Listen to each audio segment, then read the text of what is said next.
Hey, throw away those antiquated hall passes of dubious value and say hello to the new digital version. There's a new kid on the block that has a plan to modernize your methods. E-Hall Pass How to Rock Those Potty Breaks is a trend you'll want to know about. Hello, teachers. I'm Nancy with Escaping the Classroom, and I help teachers find genuine ways to start their own businesses. In today's lesson, we're going to take a look at a product called E-Hall Pass. Let's get started. My youngest grandson started high school this year, and I had questions about the English class he had been enrolled in. We met with his teachers, the guidance counselor, and the new principal a couple of days before the start of the fall semester. As the meeting wound down, a comment was made about something new the school would be trying this year, E-Hall Pass. I just wrapped up 20 years of teaching and hadn't heard of the company. Now, that's not surprising since there are a number of companies selling a multitude of products to schools every year. I'm always interested in finding out about companies who manage to break through all the gatekeepers and get their product vetted and funded. As soon as I got home, I looked them up. E-Hall Pass is one of the products offered by EduSpire Solutions. If you've taken a professional development course offered by EduSpire, then you know EduSpire Solutions. Technology, integration, and innovation is the company's stated goal. Here's a quick little history. The founder and executive director of both EduSpire and EduSpire Solutions is Nathan Hammond. My grandson's principal mentioned that the inventor of E-Hall Pass was a former German teacher. A quick check at LinkedIn showed that Mr. Hammond taught German for 20 years before EduSpire became his full-time focus. I figured with this kind of tenure, he should be well versed on the daily challenges of a classroom teacher. Here's a quick rundown of the stated problems and solution in the company's literature. Student needs to go to restroom, locker, or another location on campus. Student uses own cell phone or Chromebook to pull up the Hall Pass form. Student fills out the form and hands it to the teacher for approval. If the teacher approves the request, the student leaves the room and teacher and administrators can track the student's movements. There's also an option for another teacher or administrator to log the student in once the destination, like the library or another teacher's room, has been reached. This is also visible to the referring teacher and administrators. What are the benefits? Well, as you just heard, E-Hall Pass promises to increase instructional time by minimizing disruptions, improve security by knowing which students are in the halls at all times, hold students responsible and accountable. This promise to provide transparency into student whereabouts and behavior looks more to me like tracking, and it doesn't look much different from an ankle bracelet for criminals. I'm not an official of a school district or a board member.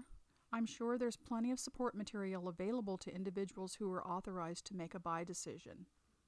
However, excluding the literature provided by EduSpire Solutions, there isn't a great deal of available information regarding E-Hall Pass. I did find an article written by a student for her high school paper. The school has been using the digital pass since March 2019. According to her article, teachers approve of the system because it allows them to track students outside of the classroom. The article also notes that students expressed a number of reasons for not liking the system. Now, that's not unusual, is it? However, tediousness was cited as one reason, as well as a lack of teacher participation in the new system. Are hall passes really the problem? I get it.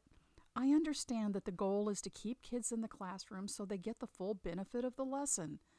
But people, I had no idea there was so much angst among teachers and administrators regarding students' restroom habits. Or rather, how to reduce or eliminate the need for students to leave the classroom altogether. Granted, there are always a few students who can't or won't stay in class, but maybe we need to understand why and fix that problem one-on-one. If we're honest, I think we need to admit that requests for restroom breaks are just a symptom. Maybe it's time to reassess things like classroom layouts and time on task and length of class session. How we're doing school really hasn't changed in over 100 years.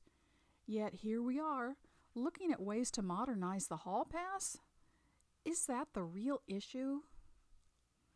Maybe kids feeling like they're being herded and corralled for 6+ hours a day throughout the school year should be the topic on the table.